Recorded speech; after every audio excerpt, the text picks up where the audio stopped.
평범하게 살아간다는 것, 그저 그냥 평범하게 산다는 것이 소망인 분들이 있죠. 평범하다는 것은 특색이 있거나 뭔가 이렇게 탁 두드러지는 것이 아니라 다른 사람들과 비슷하게 살아간다는 그런 말이죠. 남들이 생각하는 것처럼, 남들이 살아가는 것처럼 그렇게 살아간다는 것. 그러니까 그들과 비슷하게 살아야 해서 평범하다는 것은 좀 튀지 않아야 되는 그런 것을 이야기합니다. 그런데 그리스도인은 평범하게 사는 것이 힘든 사람들이 아닐까라는 생각을 좀 해보게 되었어요.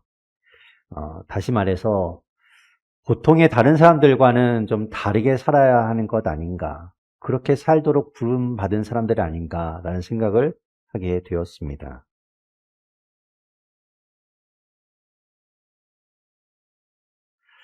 보통 사람들은 자기 자신을 가장 우선순위에 두지요. 제일 소중한 것이 자기 자신이기 때문에 무언가 중요한 결정을 하거나 선택을 해야 하는 그 순간에 자기 자신을 선택하고 내가 손해보지 않는 방법을 가장 최우선으로 선택을 하게 됩니다. 그래서 저는 사람들이 참 이기적이다라는 생각을 하는데요. 이 세상에 과연 누가 이타적일 수 있는가? 철저하게 이타적인 사람이 있을 수 있는가? 저는 거기에 대해서는 회의적으로 바라봅니다. 겉으로는 이타적으로 보일지라도 그 이면에는 분명히 자기 자신을 생각하는 이기적인 마음이 있을 거라고 저는 보고 있어요. 지금 우리나라는 뜻하지 않은 대선 기간을 보내고 있습니다. 이제 오늘로써 16일 남아 있어요. 수많은 사람들이 새로운 정치판을 짜기 위해서 모여들고 있고 함께 규합하기도 하고 이 사람이 이렇게 모이고 저 사람이 저렇게 모이고 막 그런 상황입니다. 매일 새로운 정책과 비전들이 이제 쏟아져 나오고 있지요. 그런 이 상황이 어떻게 보면 각자의 욕망들이 막 들끓고 있는 그런 상황이 아닌가라는 생각이 듭니다. 특별한 자리에서 특별한 권력을 갖게 되는 중요한 순간, 그 순간에 그만큼 그 자리에서 자기의 욕망을 실현할 수 있는 아주 놓칠 수 없는 기회가 되니까요. 평범하게 사는 사람들은 그것을 위해서 이제 노력하고 있겠지요. 그러나 그리스도인들은 거기에 더해서 한 가지를 또 여러 가지를 또 생각해야 됩니다. 무엇인가? 왜 나는 이 자리에 있는가? 이 것이죠. 왜 나는 이 자리에 있을까? 왜 나에게 이런 것이 주어졌을까? 그래서 나는 무엇을 해야 하는가? 이것에 대한 질문 또한 그리스도인이라면 해야 합니다. 그것이 어쩌면 우리에게 주어진 숙명과도 같은 것이지요. 오늘 말씀에 나오는 에스더에게 주어진 질문이기도 합니다. 페르시아라는 대제국의 왕후라는 자리에 올라가 있는 에스더에게 이 질문은 상당한 부담으로 다가왔을 거예요. 그냥 자기 자신이 그 높은 자리에서, 그 좋은 자리에서 누리며 살아가면 되지요. 많은 사람들보다 더 좋은 것을 누리고 더 많은 것을 누리고 살면 됩니다. 그러기에 너무 좋은 자리이죠. 그런데 그 자리에서 다른 사람을 책임지려고 하다 보니까 그에 따른 위험 또한 감당해야 하는 거죠. 과연 에스더는 어떤 결정을 하게 되는가? 그리고 또 그가 그렇게 결정하게 되는 데는 어떤 마음이 작용했는가? 그것을 오늘 함께 나누어 보려고 합니다. 에스더서는 독특한 책이에요. 성경에서 하나님이라는 단어가 여호와라는 단어가 나오지 않는 그런 책입니다. 그래서 그냥 읽다 보면 옛날 이야기 같아요. 옛날에 누가 살았고 또 그가 어떻게 되었고 결국에는 우리가 아는 것처럼 권선징악으로 끝나게 되는 그런 옛날 이야기와 같은 책이 에스더입니다. 그리고 이 에스더라는 책에 보면 하나님께서 늘 말씀하시는 그 사랑과 용서에 대한 이야기가 보이지 않아요. 그렇게 하나님이 전혀 등장하지 않는, 하나님을 전혀 언급하고 있지 않은 책, 그리고 사랑과 용서는커녕 어떻게 보면 복수가 등장하는 그런 책, 그 책이 바로 에스더입니다. 이런 책이 과연 성경 안에 들어와도 되는가? 이걸 성경이라고 말할 수 있는가? 의문을 가질 수 있죠. 그런데 이 책을 읽어보면 하나님을 언급하고 있지는 않지만 분명히 하나님이 일하시고 있다는 것을 우리가 느낄 수 있어요. 하나님이 당신의 백성을 어떻게 지키고 계시는지, 그 하나님께서 사랑하시는 백성을 지키기 위해서 하나님께서는 어떻게 일하시는지 이런 것들을 에스더에서 볼 수 있습니다. 이 이야기는 이래요. 페르시아라는 제국에 아하수에로 왕이 있습니다. 그는 크세르크세스라는 왕인데 영화 300에 등장하는 그 왕이에요. 자신이 다스리는 그 대제국, 페르시아 제국에 있는 고위직들을 다 한자리에 불러서 엄청난 연회를 베풀고 이제 파티를 벌입니다.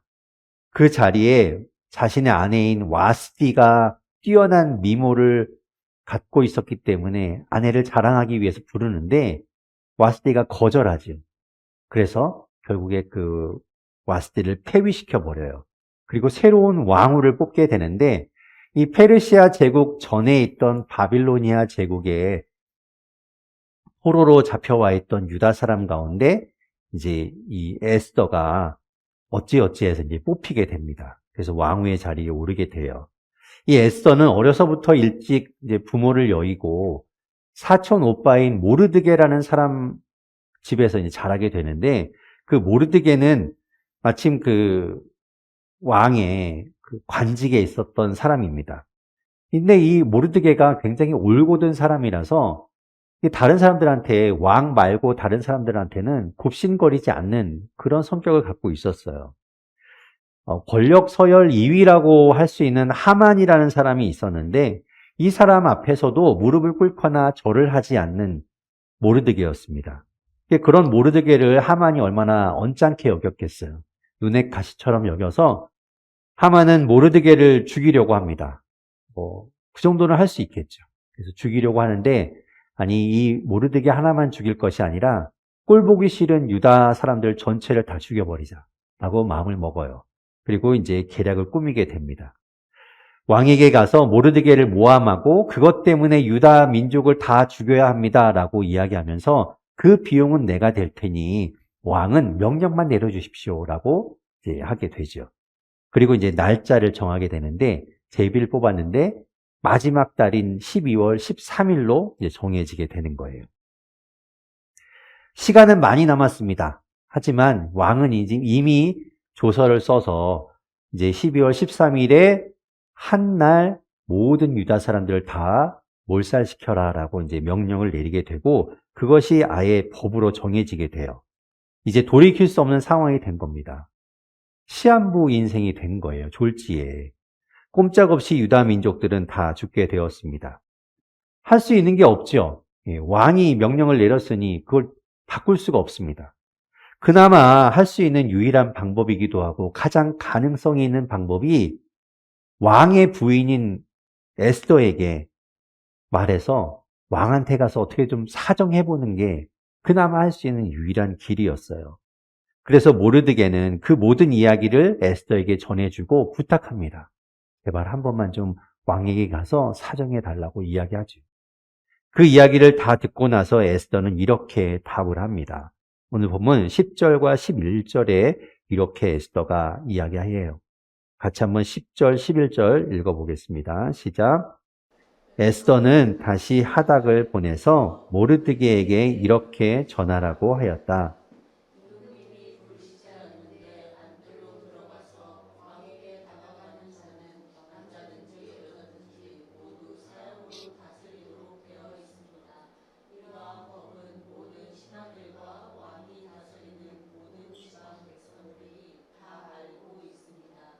다만 임금님이 금으로 만든 귤을 내밀어서 목숨을 살려주실 수는 있습니다. 그런데 임금님이 나를 부르지 않으신 지가 벌써 30일이나 되었습니다. 아멘. 에스더가 하기 싫어서 핑계 대는 게 아니에요.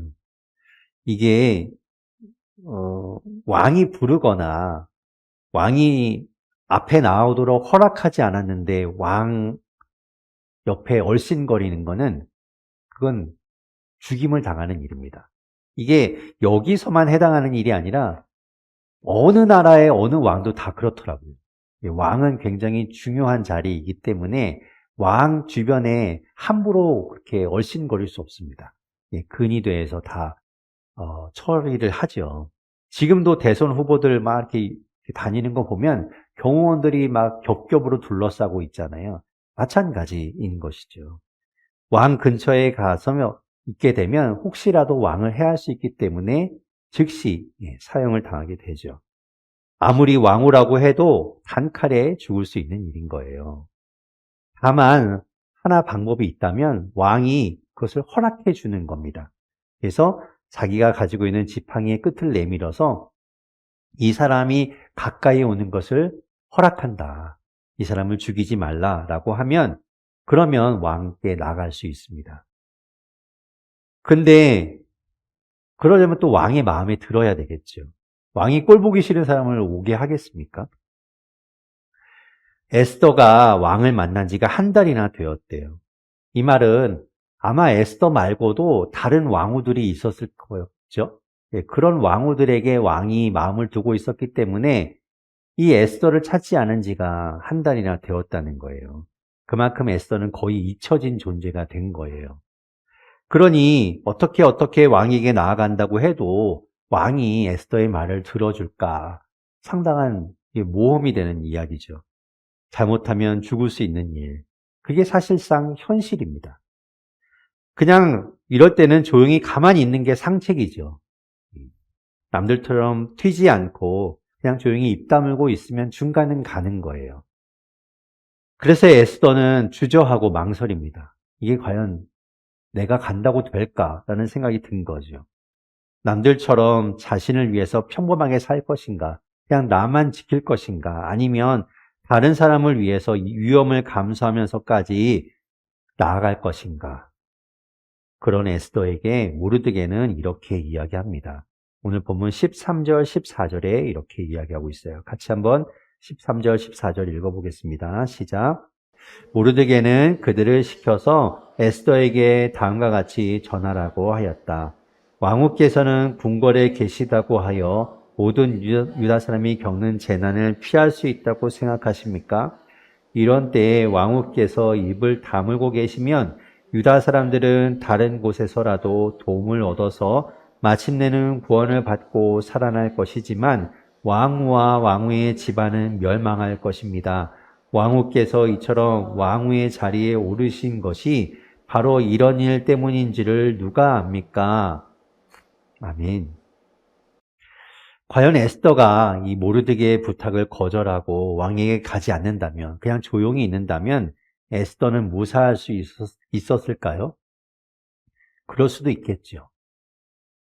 12월 13일이 되어서 모든 유다 사람들이 다 죽더라도 이 에스더만은 괜찮을 수도 있었겠죠. 하지만 모르드게는 하나님을 향한 믿음을 가지고 이렇게 이야기합니다. 하나님은 유다 사람들을 절대로 버리시지 않으십니다.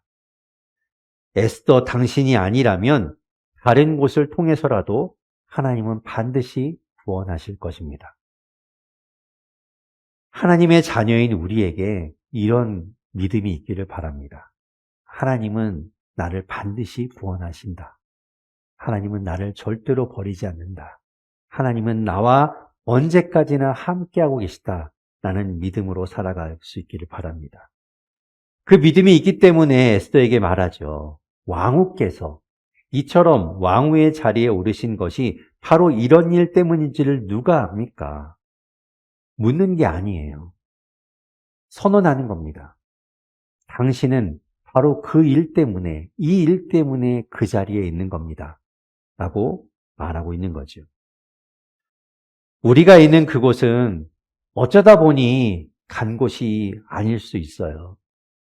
바로 이 일 때문에, 바로 그 한 사람 때문에 여러분을 그 자리에 보낸 것일지도 모릅니다. 하나님은 그래서 우리를 그곳에 보내신 것이죠.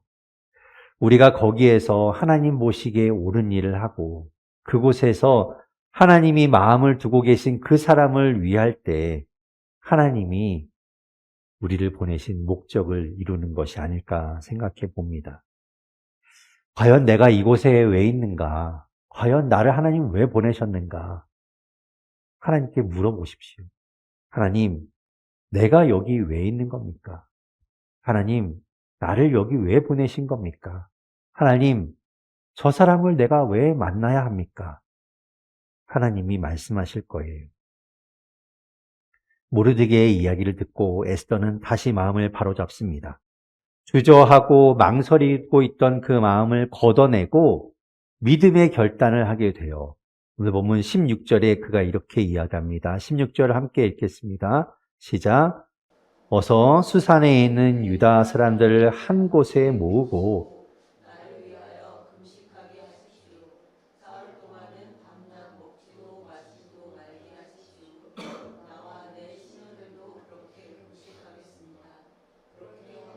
다음에는 법을 어기고서라도 내가 임금님께 나아가겠습니다. 그러다가 죽으면 죽으렵니다. 아멘. 에스더는요, 마치 불나방처럼 죽겠다고 뛰어드는 그런 게 아니라 모르드게와 같이 믿음을 붙든 거예요.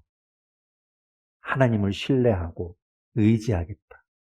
그리고 하나님 그 믿음 위에서 순종하며 그 길을 따르겠다고 결단한 겁니다. 다시 믿음 위에 굳게 선 거예요. 일어선 것이죠. 그러면 그 다음은 하나님이 일하십니다. 그리고 마침내 하나님의 구원이 시작되고 구원이 이루어지게 됩니다. 하나님이 우리를 그 자리에 보내셨다면 그것은 우리를 그저 그 자리에 던져놓고 너 알아서 해 라고 버려두시는 것이 아닙니다. 그 자리에서 우리가 믿음을 붙들고 믿음 위에 굳게 서서 다시 결단하고 순종하며 나아갈 때 하나님은 우리를 통해서 놀라운 일을 행하실 거예요. 오늘 말씀에서 에스더는 그저 남들처럼 평범하게 자기 자신만 생각하고 살 수 있었어요. 괜히 다른 사람을 생각한다고 다른 사람 위한다고 할 때 따라오는 그 위험 또한 자기가 감당해야 했기 때문에 두려웠습니다.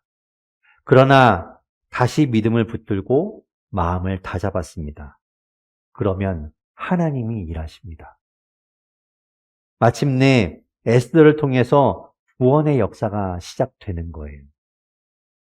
우리도 다시 믿음을 붙들고 순종으로 나아갑시다. 그러면 하나님이 일하실 것이고 하나님이 함께 하실 겁니다. 마침내 우리는 하나님의 구원을 보게 될 겁니다. 하나님의 일하심이 완성되는 걸 우리가 함께 보게 될 거예요. 다시 그러면 마침내 이 놀라운 믿음의 역사가 우리 가운데 있기를 바랍니다.